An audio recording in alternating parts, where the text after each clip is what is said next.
ठीक है madam, start कीजिए।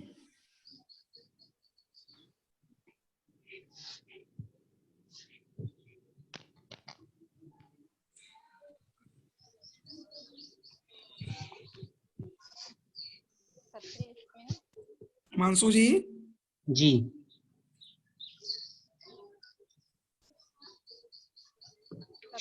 सत्रम् इदम् आरभ्यते।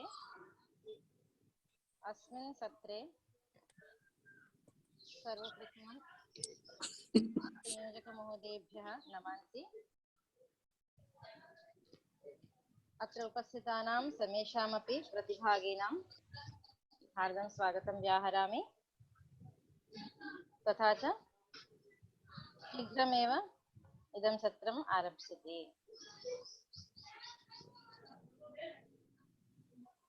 गतसत्रे वयं सप्तमी विभक्तिं पठन्तः आसम्।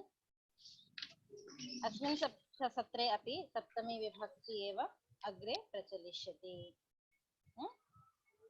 तर्हि अद्यतनसत्रस्य प्रथमं सूत्रं किमस्ति? वदतु कश्चित्। आज हमें किस सूत्र से आरंभ करना है, कोई बोलेगा? नक्षत्रे च लुपि। किं सूत्रमस्ति? नक्षत्रे च लुपि। ठीक है, नक्षत्रे च लुपि इति त्रिपदात्मकं सूत्रम्। ठीक है, क्या कह रहा है ये सूत्र? नक्षत्रे प्रकृत्यर्थे यो लुप् संज्ञया लुप्यमानस्य प्रत्ययस्य अर्थः तत्र वर्तमानात् तृतीया सप्तम्यौ स्तः अधिकरणे।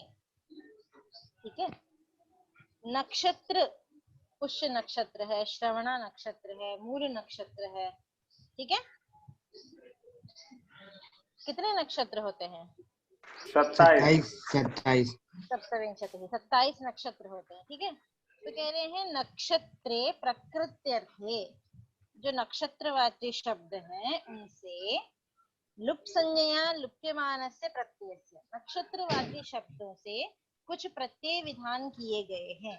ठीक है, जैसे नक्षत्रेण युक्तः कालः, जैसे पुष्य नक्षत्रेण युक्तः कालः पुष्यः। ठीक है, मूल नक्षत्रेण युक्तः कालः मूल नक्षत्र मूलः।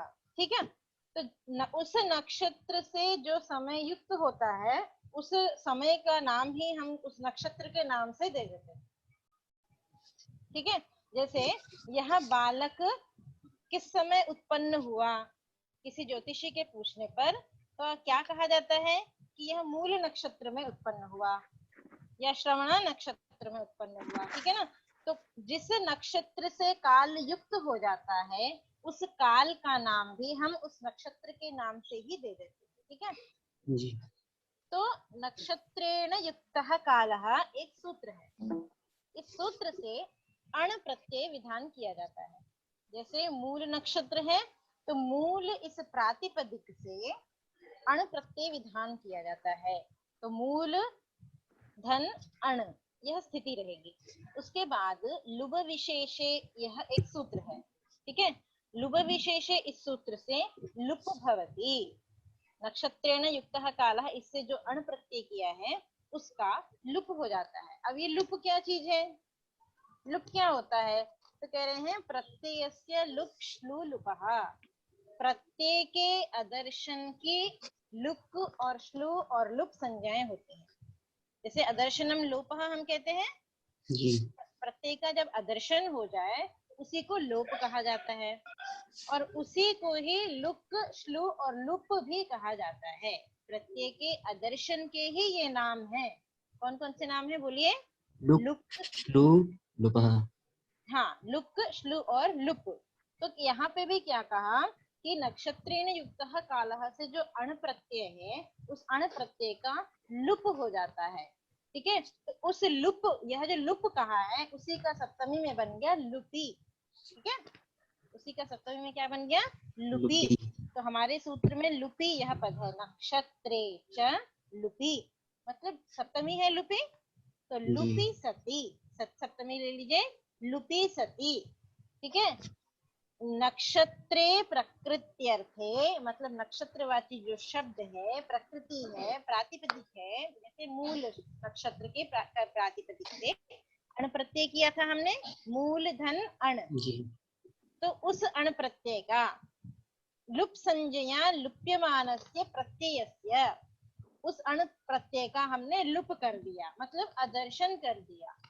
ठीक है। अदर्शन करने पे क्या हुआ, अब यह जो अदर्शन है किस संज्ञा से हुआ, लुक संज्ञा से हुआ। ठीक है। लोपः ऐसा नहीं कहा, नहीं लुक कहा, नहीं श्लू कहा, बल्कि क्या कहा, लुप स्यात्। तो लुप इस संज्ञा के द्वारा यदि प्रत्यय का अदर्शन हुआ है तो लुप संज्ञा लुप्यमानस्य प्रत्ययस्य यह अर्थः। अब प्रत्यय का तो लोप हो जाता है लेकिन उसका अर्थ वहां रह जाता है। ठीक है। उसका अर्थ वहां रह जाता है। क्या अर्थ है, तो नक्षत्र के नाम से हमने काल को मतलब काल को बताने के लिए हमने वहां पे प्रत्यय किया था जी, तो वह अर्थ वहां रह जाएगा। ठीक है। तो अब उस अर्थ में तत्र वर्तमानात्, तो अब उस अर्थ के विद्यमान होने पर मूल इस प्रातिपदिक में तृतीया और सप्तमी विभक्ति हो जाती है। अधिकरणे, अधिकरण जब कहना हो मतलब उसको अधिकरण बताना हो तो उदाहरण से समझते हैं, स्पष्ट हो जाएगा। उदाहरण क्या दिया यहाँ पे, मूलेन आवाहयेत् देवीं श्रवणेन विसर्जयेत्। ठीक है। क्या उदाहरण है, मूलेन आवाहयेत् देवीं श्रवणेन विसर्जयेत्। क्या कह रहे हैं यहाँ पे, मूलेन, मूलेन मतलब मूल एक नक्षत्र है, तो मूलेन आवाहयेत् देवीं, देवी का आह्वान करना चाहिए। किस समय करना चाहिए, तो कह रहे मूलेन, मूल नक्षत्र के समय, मतलब जिस समय मूल नक्षत्र लगा हो उस समय देवी का आह्वान करना चाहिए। ठीक है। तो इस प्रकार यह जो मूल प्रातिपदिक है नक्षत्रवाची, वस्तुतः मूल किसका नाम है, नक्षत्र का नाम है। ठीक है। अब लेकिन इस वाक्य में क्या कहा जा रहा है, मूल नक्षत्र नहीं कहा जा रहा है। मूल नक्षत्र में देवी का आह्वान नहीं करना है, बल्कि कब करना है, जिस समय मूल नक्षत्र लगा हो उस समय में देवी का आह्वान करना है, उस काल में देवी का आह्वान करना। समझ में आ रहा है? हाँ जी, हाँ।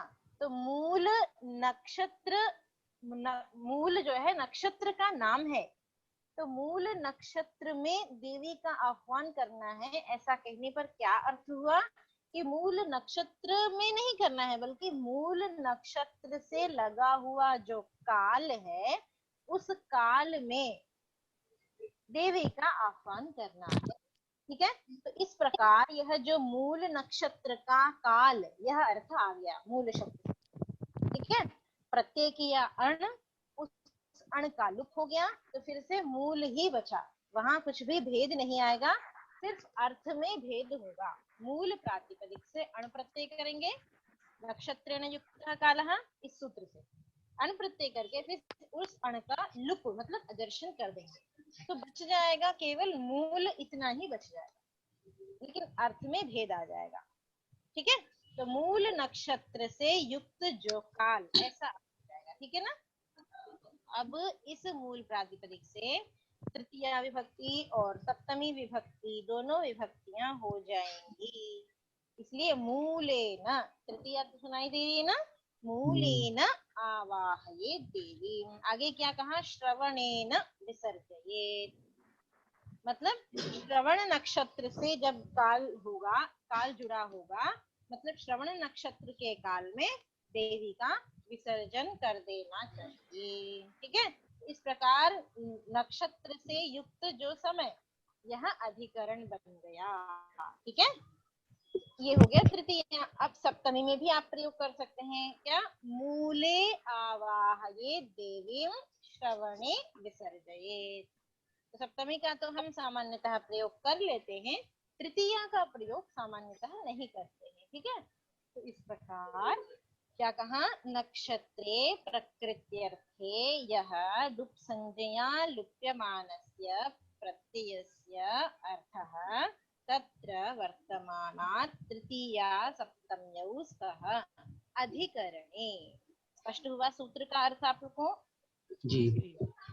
तो इस प्रकार इस सूत्र से क्या हो गया, तृतीया विभक्ति और सप्तमी विभक्ति दोनों हो गई। ठीक है,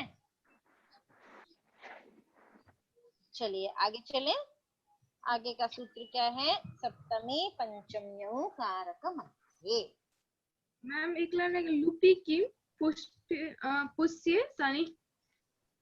अच्छा, क्या कह रहे हैं, लुपी किम है ना, लुपी ऐसा ही क्यों कहा, तो कह रहे हैं पुष्य शनि, पुष्य नक्षत्र है। यहाँ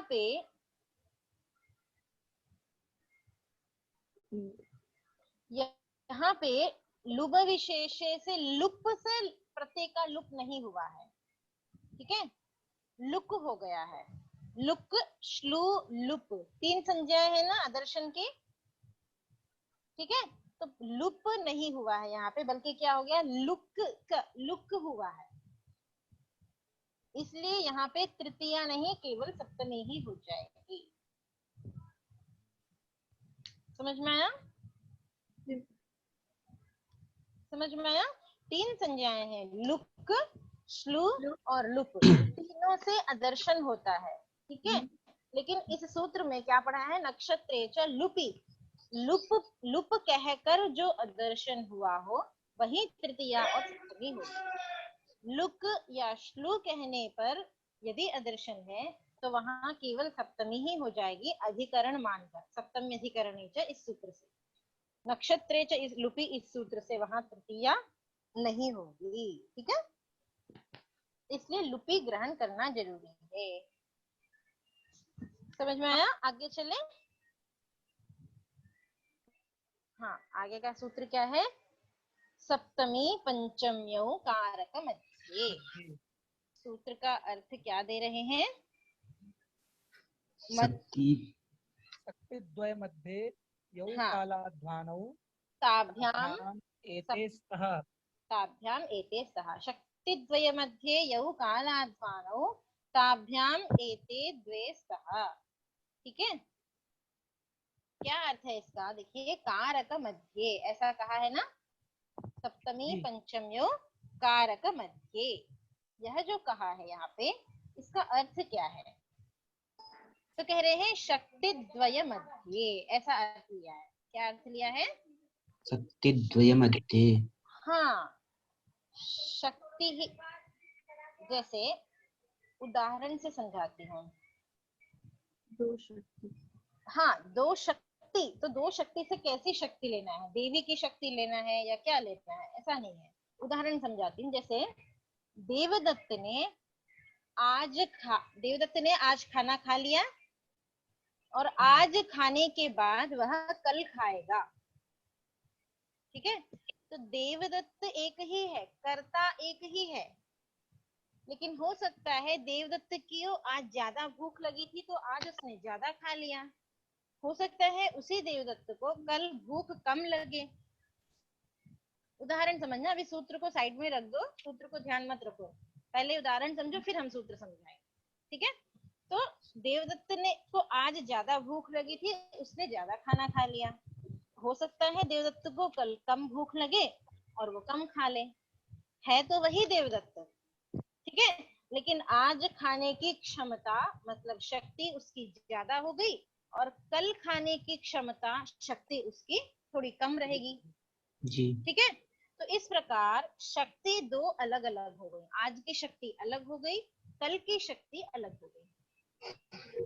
ठीक है ना, तो इस प्रकार कर्ता तो एक ही है, तो कारक मध्य ये जो कहा है, कर्ता जो कारक है, कारक तो एक ही है, लेकिन कारक की जो शक्ति है वो दो हो गई। समझ में आई बात? जी। क्या यहाँ पर आशय लेंगे? शक्ति से मतलब भोजन देवदत्तः अद्य भुक्त्वा श्वः खादिष्यति, मतलब आज खा लिया है उसने और श्वः या 2 दिन के बाद खाएगा।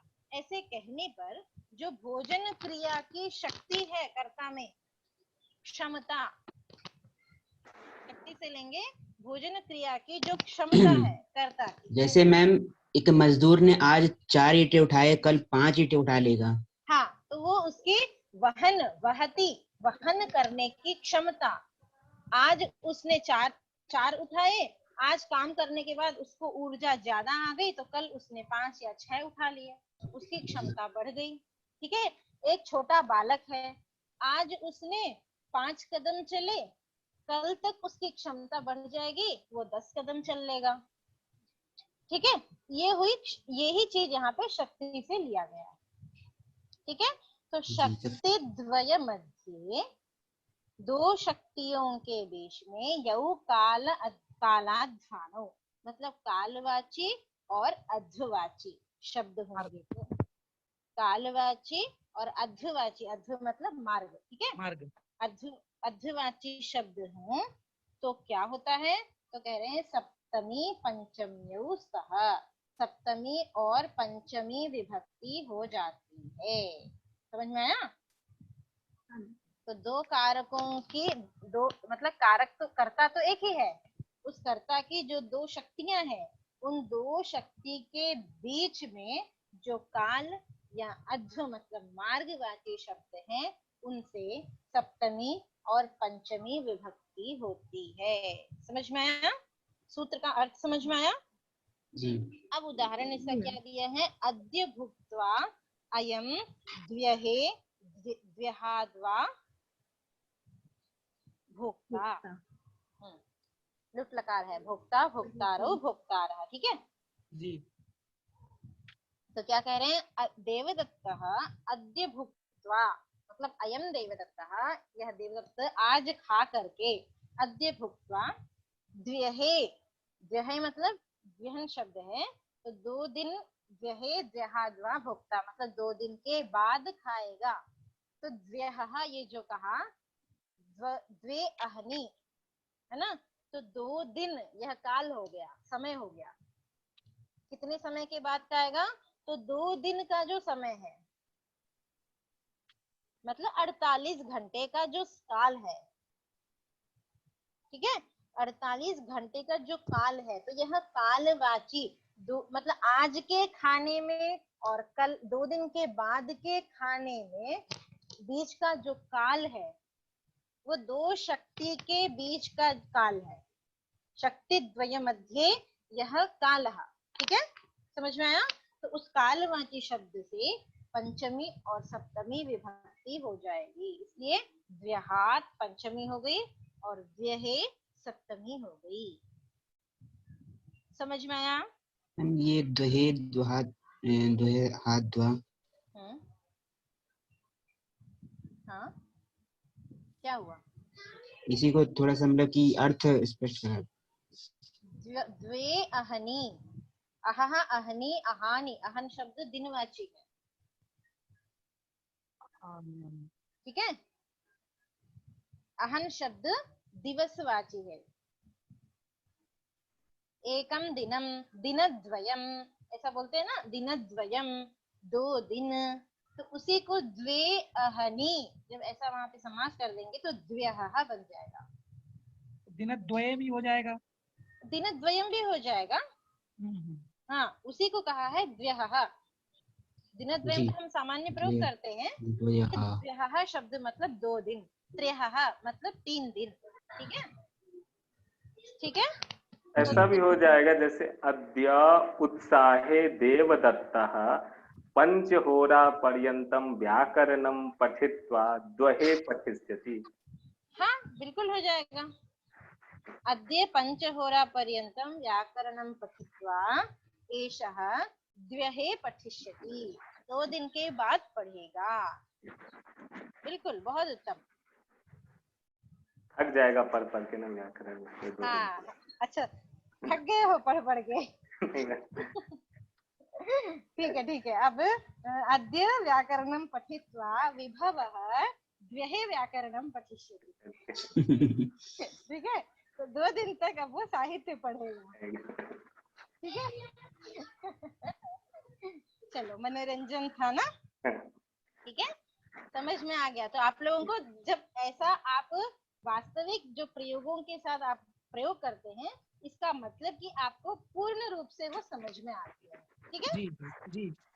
हाँ, तो इस प्रकार वैसे ये सूत्र जल्दी समझ में नहीं आता है सबको। ठीक है, कारक मध्य वाली जो बात है वो जल्दी समझ में नहीं आती है। ठीक है। तो मम छात्राः प्रवीणाः सन्ति, हाँ, प्रसिताः सन्ति, उत्सुकाः सन्ति, प्रसुतोत्सुकाभ्यां द्वितीया।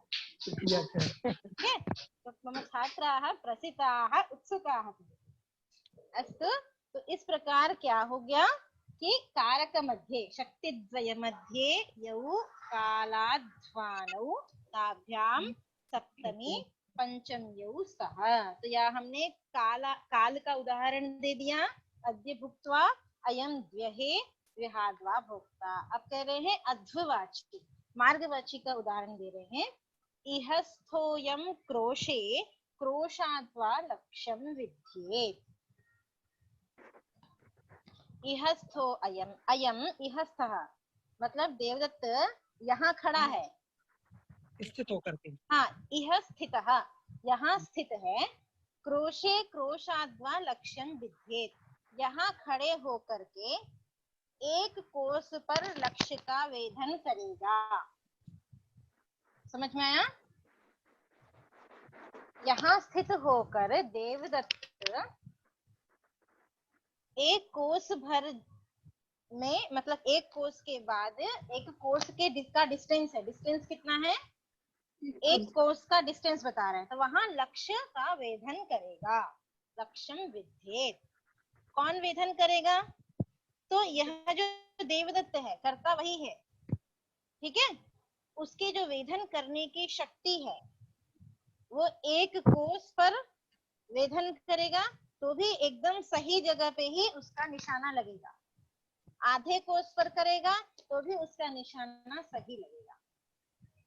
ठीक है, तो यह स्थः, यहाँ स्थित जो देवदत्त है, यहाँ पर स्थित होने पर जिस प्रकार उसका निशान एकदम सटीक लगेगा, वैसे ही एक कोस भर के बाद जब वो निशाना लक्ष्य का वेधन करेगा तो भी वो एकदम सटीक लगेगा। समझ में आया? तो मार्ग मतलब अध्वः, ये जो डिस्टेंस बताया एक कोस भर, वहां पे सप्तमी और पंचमी विभक्ति हो गई। क्रोशे क्रोशाद्वा लक्ष्यम विद्येत। मैम यहाँ इसका अर्थ एक बार हिंदी में बता दीजिए। किसका? यह स्था अयम क्रोशे क्रोशाद्वा लक्ष्यम विद्येत। हाँ, मतलब यहाँ स्थित जो देवदत्त है वो बाण चलाने वाला जो देवदत्त है वह कोस भर पर लक्ष्य को बींधता है। क्रोशाद्वा लक्ष्यम विद्येत। हाँ, विद्येत मतलब बींधे, बींधे विधिलिंग हो गया। बींधे मतलब चाहिए, बींधना चाहिए। लेकिन यहाँ पर जो शक्तिद्वयम वाली बात है वो नहीं समझ में आ रही। बताया ना कि यदि मतलब उसको बता रहे हैं कि वह एक कोस भर की दूरी पे लक्ष्य बेधे या आधे कोस भर की दूरी पर लक्ष्य बेधे, तो दोनों की शक्ति तो अलग अलग हो जाएगी। पास के लक्ष्य को बींधना है तो शक्ति ज्यादा नहीं चाहिए, लेकिन एक कोस भर दूर के लक्ष्य को बींधने के लिए शक्ति ज्यादा चाहिए। पास के को नहीं बताया गया है। तो इह स्थः, यहाँ स्थित जो देवदत्त है जी जी, वह अलग है, और कोस भर पे बींधने के लिए, लक्ष्य का वेधन करने के लिए, लक्ष्य को साधने के लिए उसकी शक्ति अलग है। ठीक है, शक्ति दोनों अलग अलग हो गई इस प्रकार। ठीक है ना? तो यह स्थोयं देवदत्तः क्रोशे क्रोशाद्वा लक्ष्यं विद्येत। ठीक है, कर्तृकर्म शक्तियों मध्ये अयं देशः। अच्छा, कर्ता और कर्म के बीच का जो देश है, स्थान है। कर्ता मतलब बींधने वाला और कर्म मतलब कि जो लक्ष्य है। ठीक है, कारक दोनों हुआ ना एक। देखो अब अंतर देखो क्या है। पहले वाले उदाहरण में दोनों ही कर्ता थे, आज खाने वाला देवदत्त और 2 दिन के बाद खाने वाला देवदत्त, दोनों ही कर्ता थे। दोनों की शक्ति में, शक्तियों के बीच का जो काल था, हम ऐसा ले रहे थे। इसमें जो आपने पूछा कि शक्ति भेद कैसे है, तो यहाँ कह रहे, यहाँ दोनों कर्ता कारक नहीं लेना है, बल्कि कर्ता और कर्म, एक है कर्ता कारक, दूसरा है कर्म कारक। कर्ता क्या है? देवदत्त है, लक्ष्य को भेदने वाला। और कर्म क्या है? तो लक्ष्य है। समझ में आया? कर्ता लक्ष्यम विद्येत, मतलब देवदत्तः लक्ष्यम विद्येत। समझ में आया? तो एक जी कर्ता है, कर्ता की शक्ति, और एक कर्म है जिसको बींधना है, कर्म की शक्ति। ठीक है, कर्मगत जो हाँ कर्तरी शक्तयोर मध्ये अयम कालः, ऐसा कर दिया है। तो कर्तरी यह था यहाँ से लेकर, हाँ हाँ नहीं, और नहीं, ये जो कहा है कर्तृशक्तियोर मध्ये अयम कालः, ये जी इसका अन्वय पहले वाले उदाहरण के साथ करें। अच्छा क्षम्यताम, जी गलती से मैंने भी इसका ही अन्वय दूसरे उदाहरण में कर दिया था पहले, जी तो जी नहीं, ऐसा नहीं करना है। जी। इस पंक्ति का उदाहरण पहले वाले उदाहरण के साथ ही हम अन्वय करेंगे। किस पंक्ति कर्तरी का? कर्म शक्तयोर मध्ये अयम देशः, ये इसका उदाहरण है। कर्तृशक्तियोर मध्ये अयम कालः, यह जो पंक्ति है उसका पहले वाले उदाहरण, जो मैंने बताया कि कर्ता एक ही है, शक्तियां भिन्न भिन्न है। जी ठीक है, कर्ता और उसकी शक्ति के बीच का जो काल है, आज खाकर 2 दिन के बाद खाएगा। आज जी के खाने का सामर्थ्य अलग है, 2 दिन के बाद खाने का सामर्थ्य अलग है। ये हो गया अद्य देवदत्तः भुक्त्वा जहे भोक्ता जहाद्वा भोक्ता। अब आगे वाला उदाहरण थोड़ा अलग है। ठीक है, आगे क्या कहा कि इहस्थोयम देवदत्तः क्रोशे क्रोशाद्वा लक्ष्यम विद्येत। यहाँ कारक मध्य कैसे लेना है, तो कहा कर्तृ कर्म शक्तियों मध्य, कर्ता और कर्म की शक्ति के बीच का काल लेना है। कर्ता की शक्ति वेधन क्रिया करना है, व्यापार है, और कर्म की शक्ति फलाश्रयं कर्म। ठीक है, फलाश्रयं कर्म, ये कर्म की शक्ति है। तो इन दो शक्ति, मतलब कर्ता जब अपना व्यापार छोड़ेगा और कर्म तक जब वो पहुंच करके लक्ष्य का वेधन होगा, इसके बीच का जो काल है कोस भर का, जी। ठीक है, इसको कहेंगे कारक मध्य। काल ये क्रोश हो गया मैम? हाँ, काल नहीं, यह अध्व है, क्रोश अध्व है, मार्ग ये है। जी जी, मार्गवाची अद्ध हो गया और लक्ष्य हो गया हाँ हाँ कर्म, और ये कर्तरी हो गया इहस्त अयम। हाँ, अयम हो यह गया। था अयम देवदत्तः, अयम देवदत्तः कर्ता, और लक्ष्य कर्म हो गया। तो कर्ता और कर्म की जो शक्ति है, उन दोनों की शक्ति के बीच में व्यवधान क्या है, तो एक कोस का व्यवधान है। जी कर्ता ने अपना व्यापार छोड़ा, वह कर्म तक पहुंचेगा, कर्म की शक्ति को प्राप्त होगा, तब तक जो बीच का काल है वो एक कोस का है। ठीक है, तो कारक मध्य, शक्ति द्वय मध्य, यौ कालवाची अद्धवाची, यहाँ अद्धवाची है, उसमें सप्तमी और पंचमी विभक्ति हो जाएगी। ठीक ठीक है, स्पष्ट हो गया अब? जी मैडम। अब कोई संदेह नहीं होना चाहिए। ठीक है, हाँ चलिए अब आगे चलते हैं हम। आगे यहाँ एक वार्तिक दी है, अधिक शब्देन योगे सप्तमी पंचम्यो इष्येते। अधिक शब्द का योग होने पर सप्तमी और पंचमी विभक्ति चाहिए, ऐसा वार्तिककार का कहना है। कह रहे हैं तदस्मिन् इति यस्मादधिकम इति च सूत्र निर्देशात्। वस्तुतः क्या है कि अधीरीश्वरे, आगे सूत्र आएगा, अधीरीश्वरे, यहाँ क्या हुआ है, अधि की कर्म प्रवचनीय संज्ञा कर दी है। ठीक है, स्वस्वामी संबंधे अधि ही कर्म प्रवचनीय संज्ञा स्यात्। ठीक है, हाँ तो कह रहे हैं अधि की कर्म प्रवचनीय संज्ञा हो गई है। ठीक है, सर वो हम आगे के सूत्र में बाद में पढ़ेंगे, यहाँ पहले देखते हैं। एक सूत्र है तस्मिन् अधिकमिति दशांतार्धः, एक सूत्र है। तो तस्मिन् अधिकम, अधिकम शब्द के योग में तस्मिन् सप्तमी देखी गई सूत्रकार के पाणिनि के प्रयोग में। और इसी प्रकार यस्माद् अधिकम यस्य च ईश्वर वचनम तत्र सप्तमी, इस सूत्र में भी, ये सूत्र हम आज ही पढ़ लेंगे।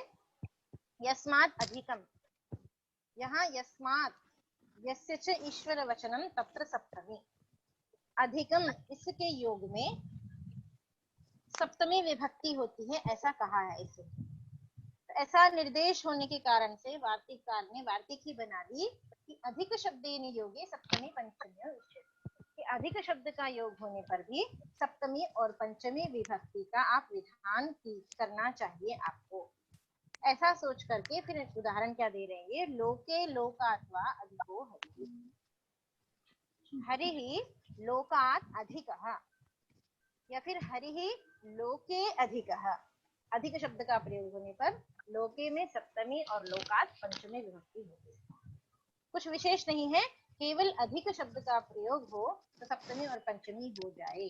यह पता कैसे चलता है, तो कह रहे हैं मतलब कुछ बेस होना चाहिए ना विधान करने के लिए। तो कह रहे हैं कि पाणिनि ने अपने सूत्र में प्रयोग किया है, इस कारण से पता चलता है, ठीक है, कि यहाँ सप्तमी और पंचमी विभक्ति होती है। सूत्र निर्देश से, हाँ, सूत्र निर्देश से पता चलता है मैम। सूत्र निर्देश से पता चलता है, हाँ, कि अधिक शब्द के योग में भी सप्तमी और पंचमी विभक्ति हो जाएगी, ठीक है। इस वार्तिक से नहीं, सूत्र में निर्देश देखा, तब वार्तिककार को लगा कि ऐसा हमें वार्तिक बना देनी चाहिए आगे छात्रों की स्पष्टता के लिए। मतलब इस वार्तिक से अधिक के योग में सप्तमी और पंचमी होगी। हाँ हाँ, वही मेरा कहने का आशय। हाँ, इस वार्तिक से अधिक के योग में सप्तमी वस्तुतः इस वार्तिक से नहीं होगी, इस वार्तिक से आप हमें बताया जा रहा है कि अधिक के योग में भी सप्तमी और पंचमी हो जाए। क्यों हो जाए, तो कह रहे हैं क्योंकि पाणिनि ने प्रयोग किया है इस वार्तिक सूत्र में सप्तमी का प्रयोग किया है। हाँ, इस वार्तिक सूत्र में नहीं। देखो ये जो मैम ये जो सूत्र है तस्मिन और ये यस्माद् अधिकम तस्मिन अधिकम में हाँ, सप्तमी का प्रयोग है ना। हाँ, ये सूत्र है, वार्तिक नहीं है, ठीक है। तस्मिन अधिकम इति यह सूत्र है, और यस्माद् अधिकम ये भी सूत्र है। इस सूत्र में पाणिनि ने सप्तमी और पंचमी दोनों का प्रयोग किया है। देखो तस्मिन सप्तमी दिख रही है, तस्मिन अधिकम, और यस्माद् अधिकम यहाँ पर पंचमी दिख रही है। तो ये पाणिनि का यह प्रयोग देखकर वार्तिककार ने स्पष्टता के लिए वार्तिक बना दी कि छात्रों को स्पष्ट हो जाए कि अधिक शब्द के योग में भी सप्तमी और पंचमी करनी है। ये वार्तिककार का आशय है, ठीक है जी मैम जी। हाँ, तो आगे चलते हैं अब हम। अधिरीश्वरे स्वस्वामी भावादि संबंधे, स्वस्वामी संबंधे अधिः कर्म प्रवचनीय संज्ञः स्यात्। स्वस्वामी संबंधे अधिः कर्म प्रवचनीय संज्ञः स्यात्। आपने कर्म प्रवचनीय संज्ञा पढ़ ली है ना, डॉक्टर साधना मैडम ने पढ़ाया है, कर्म प्रवचनीय संज्ञा पढ़ ली ना, पढ़ी है कि नहीं? कर्म प्रवचनीय युक्ति द्वितीय भूल गए? ठीक है, तो कर्म प्रवचनीय संज्ञा पढ़ी है, उसी में कर्म प्रवचनीय संज्ञा का ही यह सूत्र है, ठीक है, कि अधि शब्द की कर्म प्रवचनीय संज्ञा होती है ईश्वरे। ईश्वर मतलब स्वामी, तो स्वस्वामी संबंध बोधित होने पर अधि की कर्म प्रवचनीय संज्ञा होती है, ठीक है। तो अधि देवदत्ते पंचालाः। आप इसका मैडम प्लीज एक बार अर्थ स्पष्ट कर दीजिए सूत्र का। अधि यह उपसर्ग है, ठीक है, जी जी। अधि उपसर्ग की ईश्वरे, ईश्वर इस अर्थ में सप्तमी विभक्ति होती है। अधि इस उपसर्ग के प्रयोग होने पर किस अर्थ में प्रयोग होना चाहिए, तो कहा कि ईश्वर अर्थ में प्रयोग होना चाहिए। समझ में आया? जी जी। अधि इस उपसर्ग का प्रयोग ईश्वर, ईश्वर का मतलब है स्वस्वामी संबंध, ठीक है। तो स्वस्वामी संबंध अर्थ में जब अधि उपसर्ग का प्रयोग हो तब वहां पे सप्तमी तब वहां कर्म प्रवचनीय संज्ञा होती है, इतना ही कहता है ये सूत्र। ठीक है, समझ में आया? जी जी। कर्म प्रवचनीय संज्ञा होती है, इतना ही कहता है यह सूत्र। ठीक है, और जब कर्म प्रवचनीय संज्ञा हो गई तब वहां पे सप्तमी और पंचमी विभक्ति हो जाएगी।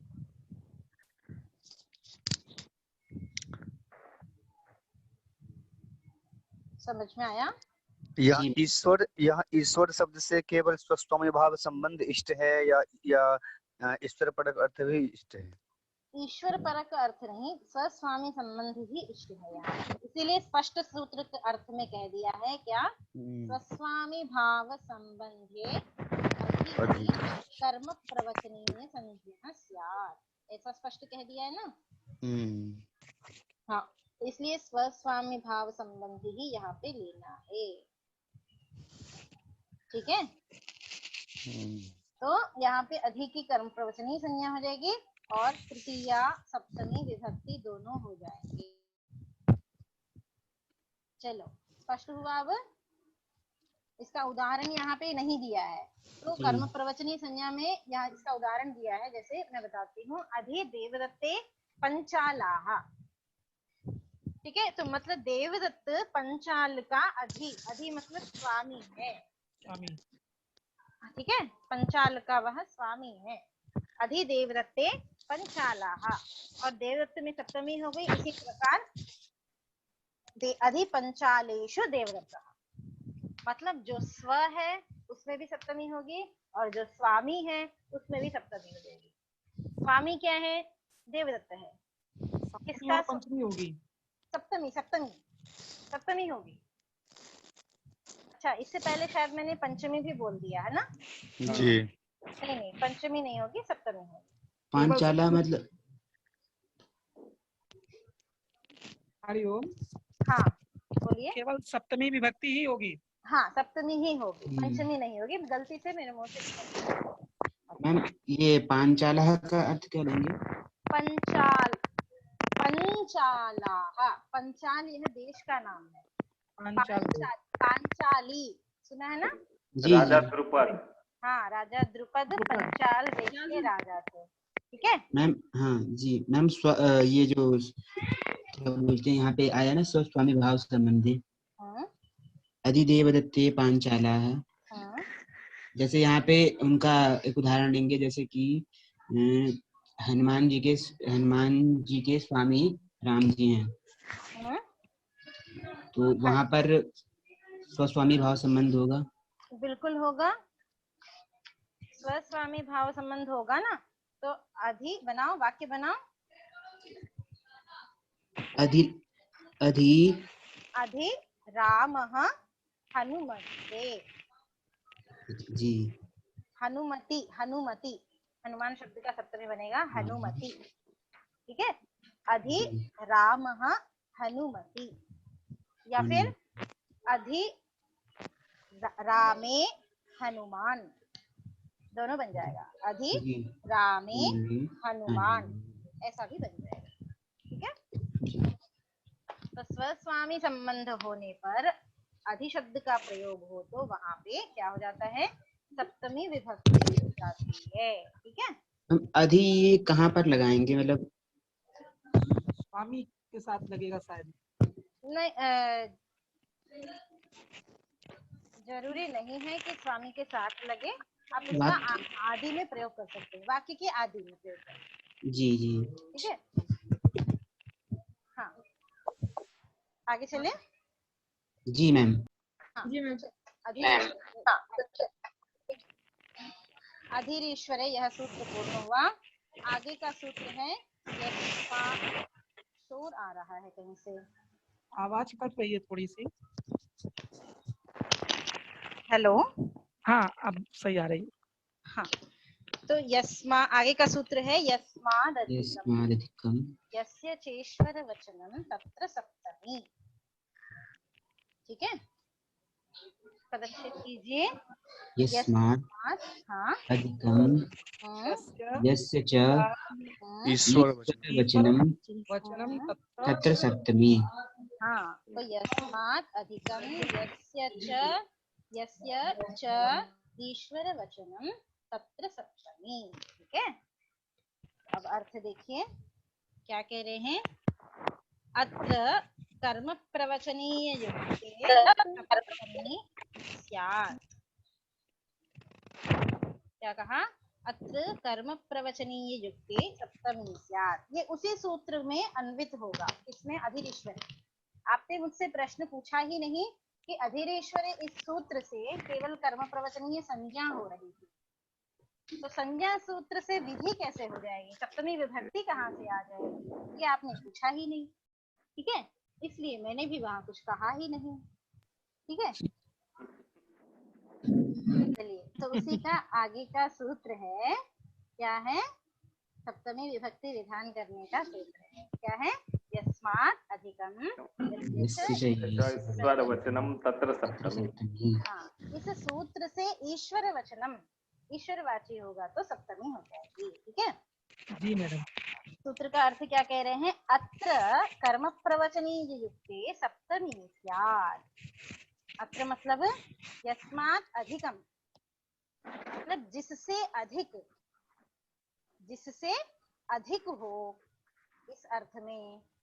और का क्या कहा? यस्य च ईश्वर वचनम। ठीक है, जिसका ईश्वर वचन अर्थात सामर्थ्य, स्वस्वामी भाव हो, वहां पे कर्म प्रवचनीय योगे, यदि कर्म प्रवचनीय संज्ञा है तो सप्तमी विभक्ति होती है।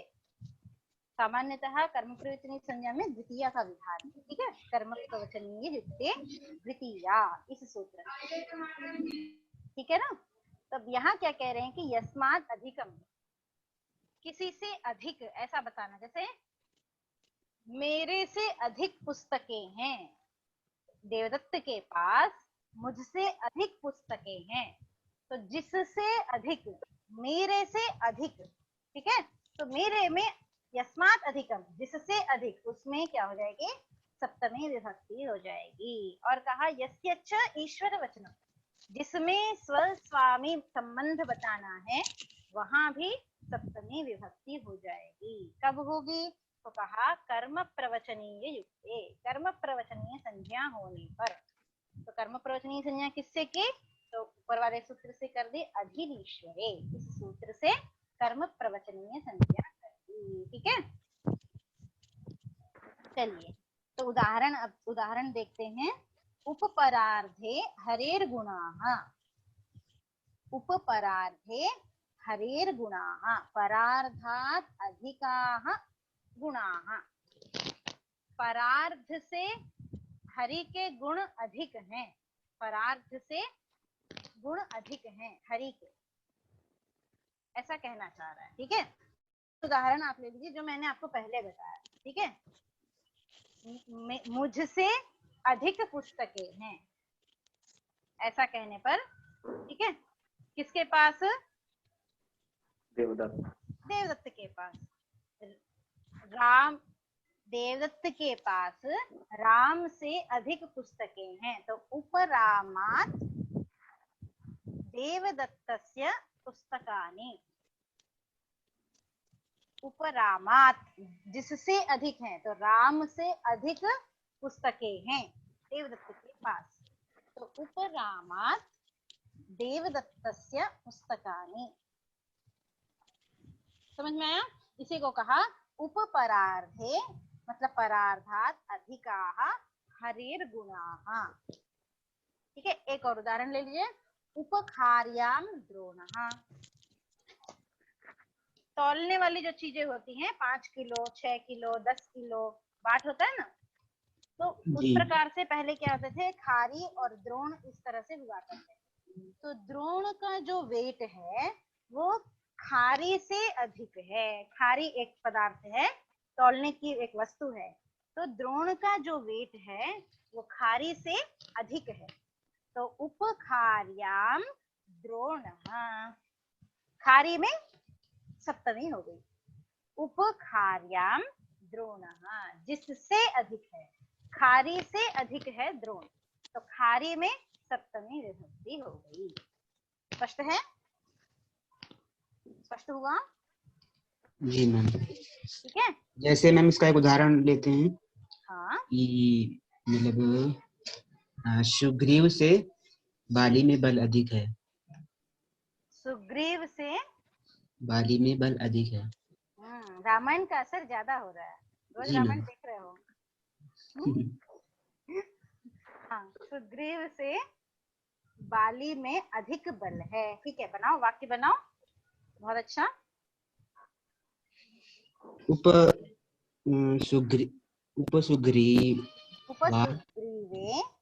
उपसुग्रीवे बाली बाले है बलम। ठीक है, बाली राज्ञः बलम।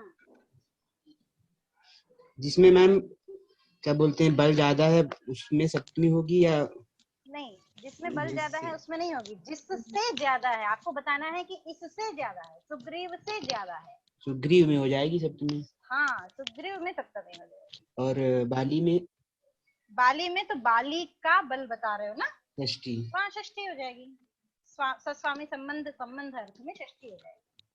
षष्ठी शेषे, इस सूत्र से। आजकल षष्ठी विभक्ति चल रही है ना, मैडम पढ़ा रहे हैं। जी मैम। हाँ, तो षष्ठी शेषे सूत्र से वहाँ षष्ठी हो जाएगी। ठीक है, अभी स्पष्ट हुआ सभी को? जी। सुग्रीव से बाली में बल अधिक है। ठीक है, तो उपसुग्रीवे बाली राज्ञः बलम। आगे चले, यस्मात् अधिकम, इसका उदाहरण हो गया। अब चल रहे हैं यस्य च ईश्वर वचनम। ठीक है, जिसमें स्वस्वामी भाव बता रहा है। जैसे बताया इससे पहले मैंने उदाहरण दिया था आपको, अधि पंचाले देवदत्तः। ठीक है, अब रामायण का उदाहरण ले लेते हैं। अधि भुवि रामः। क्या कह रहे हैं? अधि भुवि रामः। ठीक है ना, तो मतलब इस भूमि का स्वामी, जैसे लंका को जीत लिया तो अब उसके जो मामा थे, किसके? रावण के मातुलः, उन्होंने आके क्या कहा? हाँ, मारीच ने क्या कहा कि यह लंका आपकी है, कहा था कि नहीं, है ना? तो अधि भुवि रामः, इस भूमि के स्वामी राम हैं, तो भुवि में सप्तमी हो गई। ठीक है, और इसी प्रकार से अधि रामे भूहु, अयोध्या के स्वामी राम है जैसे। अधि रामे भूहु। ठीक है, राम भी, राम स्वामी हो गया और भू जो है वो स्व हो गया, तो स्व स्वामी दोनों में सप्तमी हो जाएगी। इसी को क्या कह रहे हैं? ऐश्वर्येतु स्वस्वामिभ्याम पर्यायेन सप्तमी। मतलब स्व स्वामी दोनों में पर्याय से सप्तमी हो जाएगी, क्योंकि संबंध है ना, स्वस्वामी भाव संबंध है, तभी ईश्वर ऐश्वर्य गम्यमान होगा। ठीक है, तो दोनों में पर्याय से सप्तमी हो जाएगी, एक बार स्व में हो जाएगी, एक बार स्वामी में हो जाएगी। ठीक है, तो अधि भुवि रामः, विवक्षा पर है ना, जिसमें करना हो कर सकते हैं। हाँ बिल्कुल, विवक्षा पर है, आप स्वामी पे भी कर सकते हैं, स्व पे भी कर सकते हैं। ठीक है, अधि भुवि रामः और अधि रामे भूहु। स्पष्ट हुआ यह सूत्र भी? जी मैम। स्पष्ट हुआ कि नहीं? जी। एक मजेदार बात बताएं, जब हमने यह सूत्र पढ़ा था तो ये वाला सूत्र और कारक मध्य, ये दोनों ही सूत्र मुझे समझ में नहीं आए अपने विद्यार्थी काल में जब हमने पढ़ा था। ठीक है, लेकिन आप लोगों को समझ में आ गया तो आप लोग ज्यादा इंटेलिजेंट। ठीक है, नहीं मैम, आप पढ़ा रही हैं ना, आप समझिए तब हमें पढ़ा रही। हम लोग जल्दी भूल भी जाते हैं। नहीं भूलोगे, रामायण के वाक्यों का प्रयोग कर लिया ना तब। जी। ठीक है, व्यावहारिक शब्दों का प्रयोग करने के बाद व्यक्ति भूलता नहीं है। ठीक है ना, इसलिए मैं 2-3 उदाहरण आप लोगों को बता देती हूँ। ठीक है, चलिए आगे चले। अब इस प्रकार आपका यह भी सूत्र पूर्ण हो गया। कौन सा सूत्र? बोलिए। यस्मात् अधिकम यस्य च ईश्वर वचनम तत्र सप्तमी। हाँ, ये सूत्र आपका पूर्ण हो गया। अब आगे एक सूत्र और बचा है सप्तमी विभक्ति के लिए। सप्तमी सौंडैः। कौन है? कौन सा सूत्र है? सप्तमी सौंडैः। सप्तमी षण्डैः ही नहीं है। विभाषा क्री। विभाषा कृ विभाषा क्री। हाँ, विभाषा क्री। ठीक है, जी जी। कौन सा सूत्र बच रहा है? विभाषा क्री। हाँ, विभाषा क्री। क्या कह रहे हैं इस सूत्र से? सूत्र का अर्थ बोलो। अधिक अधिक करोतो हम्म प्राक् संज्ञो वा हम्म स्यादिस्वरेर्थे।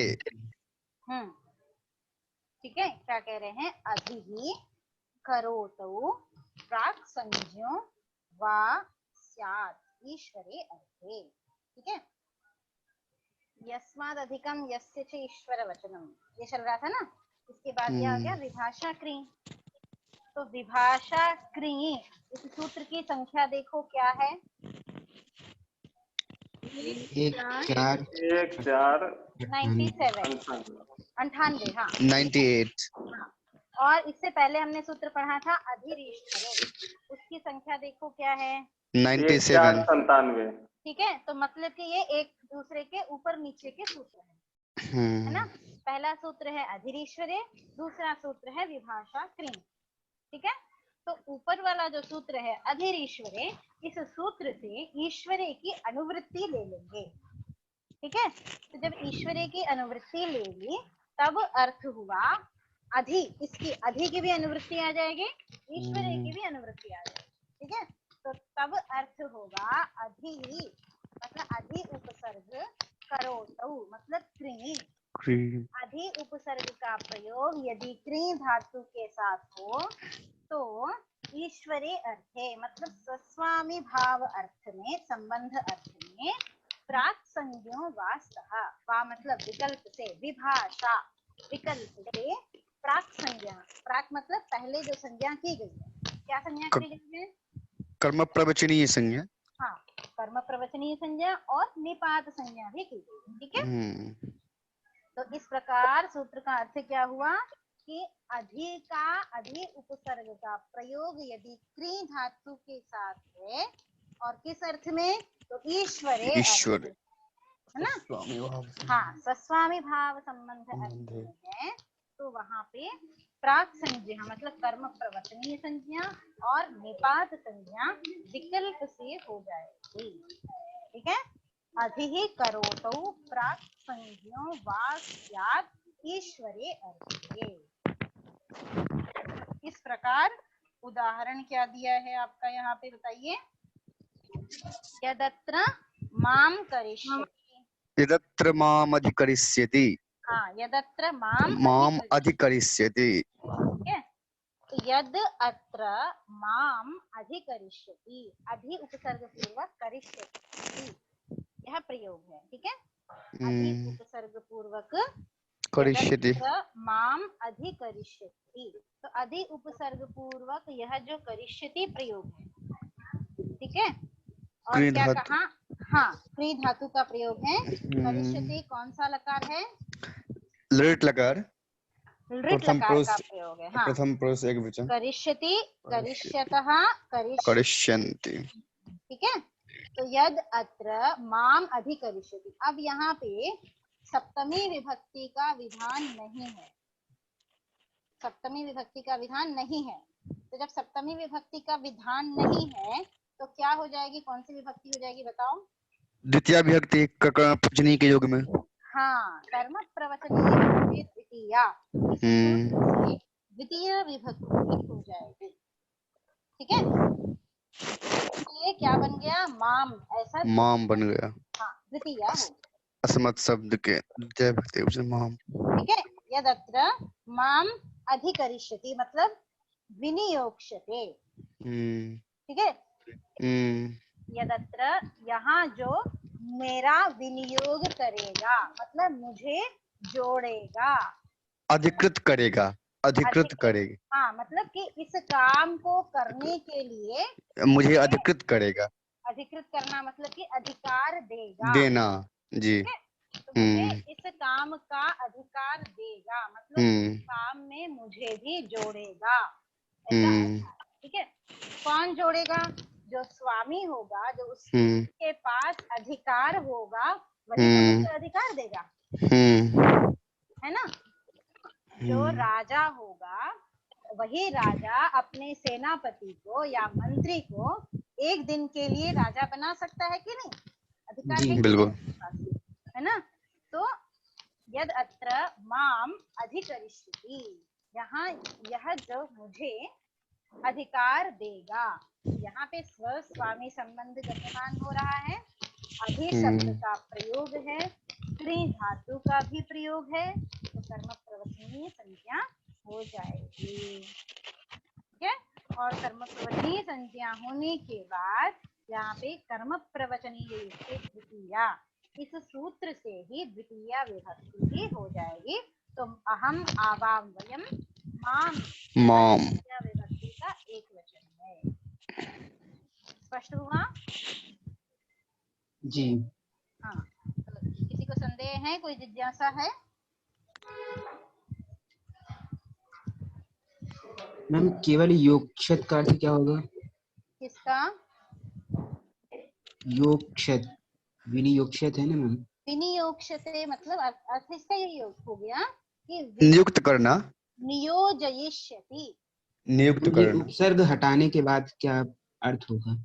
क्यों, कौन सा उपसर्ग हटाने के बाद? वी, ये सॉरी, ये जो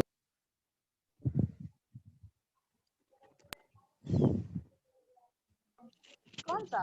मैं समझी नहीं, आप एक बार दोबारा बोलिए। मैम केवल योगक्षत का अर्थ पूछ रहे थे। योगक्षते मतलब भी योजनम करिष्यति, योक्ष्यते। योग्य धातु। हाँ, योक्ष्यते, योजनम करिष्यति, योजयिष्यति। जी। ठीक है, उसी का विनियोजयिष्यति, विनियोक्ष्यते। ठीक है, हाँ।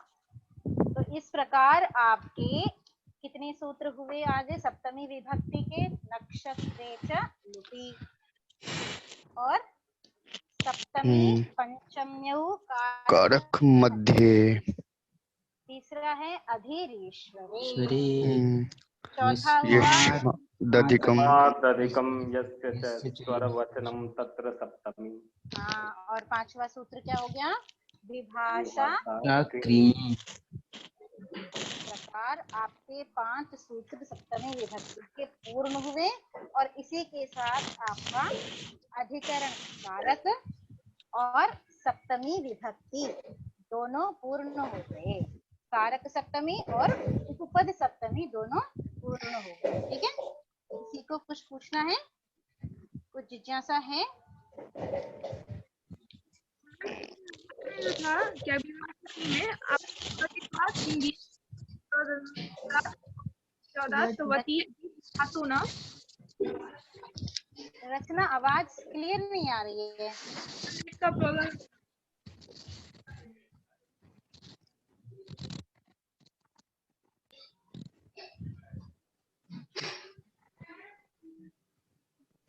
नेट का प्रॉब्लम है, मैं पूछ लूंगी। हाँ ठीक है। इतने क्लासेस चलते हैं मैम ना, सबका डे भी खत्म हो जाता है। हाँ सही बात है। एक काम करिए, प्रश्न अपना लिख लो, जिस दिन सेशन होगा ना, क्वेश्चन आंसर का जो सेशन होगा उसमें पूछ लेना। ठीक है, लिख के रख।